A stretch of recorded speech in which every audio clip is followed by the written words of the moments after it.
I stop at the kind of motel that pretends it is still the 1990s. Sun-bleached sign, one flickering letter, a lobby that smells like lemon cleaner and old carpet. I only need a shower and 5 hours of sleep before I keep driving. My routine is normal. I park under a dead light. I pull my bag from the back seat. I check the door lock twice, because highway towns make me do that. I walk to the office with my keys pinched between my fingers. I ask for a room on the second floor, away from the vending machines. The clerk barely looks up. He slides a key card across the counter like he is tired of it. His eyes stop on my face for a half second and then drift away again, as if making eye contact is an extra charge. I sign the paper. I take the key. I turn to go. That is when the impossible detail breaks the routine. Behind the clerk, against the back wall, there is a white ice machine. The kind with a plastic chute and a metal flap. Someone has taped a handwritten label above it that reads ICE in thick marker. Only the chute is packed with small objects, not cubes. A stack of pennies glints inside the opening, as if the machine is full of loose change. A child-sized plastic dinosaur is wedged among them, its tail sticking out like a handle. I hear the soft rattle of metal on metal, a sound that does not belong in an ice machine. The clerk clears his throat. My eyes snap back to him. He is watching the registration sheet as if it is fascinating. His hands are still. He does not look at the machine. I feel the urge to ask. I feel it like an itch on my tongue. Instead, I say something safe. What time is checkout? 11, he says, same as it says on the door. I nod, because I do not want to be the person who makes small talk in a motel lobby at midnight. I walk out, but my attention keeps sliding backward. My mind tries to label what I saw. Pennies in an ice machine. A toy dinosaur. Maybe someone shoved trash in the chute. I tell myself it is a prank. In the stairwell, the air is warmer and smells like cigarettes even though there are no ashtrays. I climb to the second floor. The hallway is long and empty, doors evenly spaced, the carpet patterned with dark shapes that could be flowers or stains. Room 214. I swipe the card. The lock clicks. The door swings open. The room is exactly what I expect.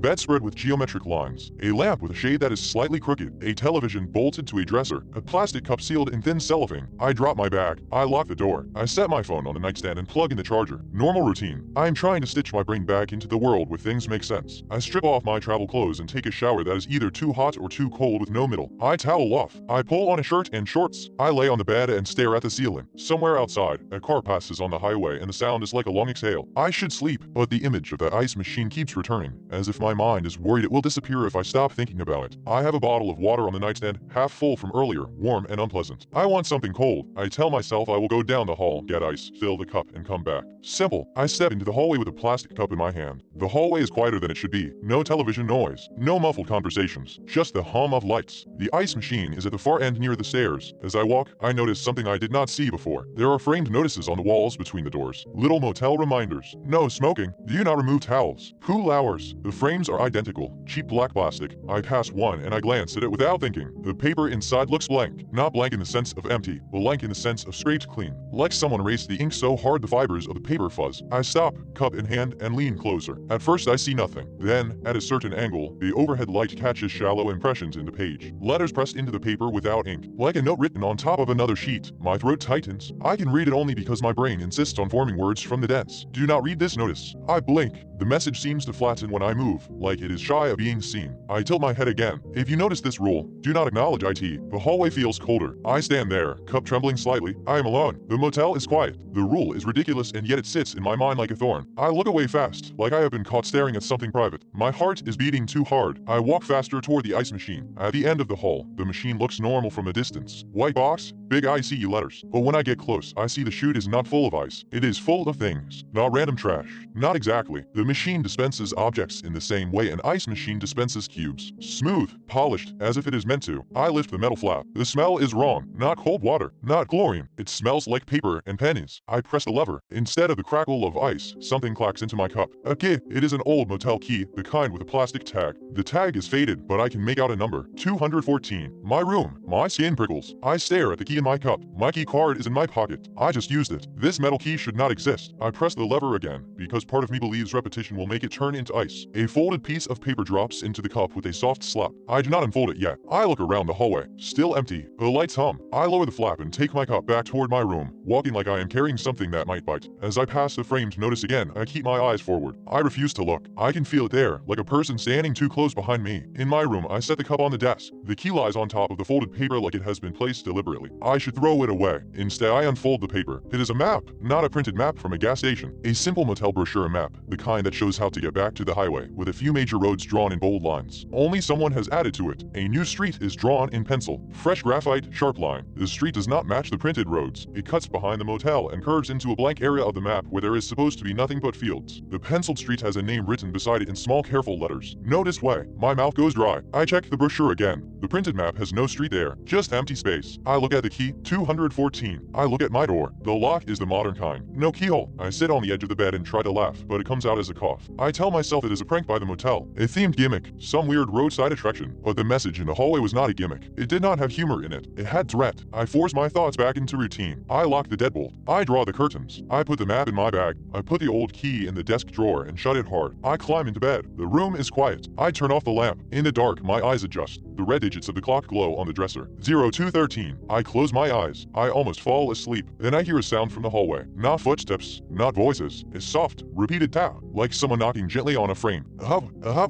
I sit up. The tapping continues for a few seconds, then stops. I get out of bed and move to the door. I press my ear against it. Silence. I tell myself it is the building settling. I step back. Another sound, closer. A faint scratching, like a pencil on paper. It is coming from inside my room. My stomach drops. I turn slowly toward the desk. The desk drawer is slightly open. I know I close it. The air in the room feels different, as if someone has exhaled into it. I approach the desk. The drawer slides open another inch by itself. Inside, the old key is not where I left it. It sits on top of the map that I put in my bag. The map is unfolded, and the pencil street is longer. It has been extended, the line darker, fresher. It now reaches the printed outline of the motel itself. A new pencil mark circles my room number on the motel layout. 214. My palms sweat. I pick up the map by its edges. The paper is warm, as if someone held it. In the blank margin, there is writing that was not there before. The letters are pressed hard enough to leave grooves. Do not look for the rule. I stare at it. The moment I understand it, a pressure builds behind my eyes like a headache arriving instantly. I drop the map into the drawer and slam it shut. I back away. The pressure eases slightly, but not completely. It is like I have done something wrong and my body knows it. I sit on the bed and breathe through my nose. I keep my gaze on the carpet. Do not look for the rule. I did not look for it. I saw it, but I read it. I noticed it. The threat was clear. If you notice this rule, do not acknowledge it. I have acknowledged it a dozen times in my head. My phone buzzes on the nightstand. The sudden sound makes me flinch hard. A notification. No service, it says. Then another notification immediately, from an unknown sender. A photo attachment. My thumb hovers. I should not open it. Anything unknown in this place feels like bait, but dread is its own gravity. I tap.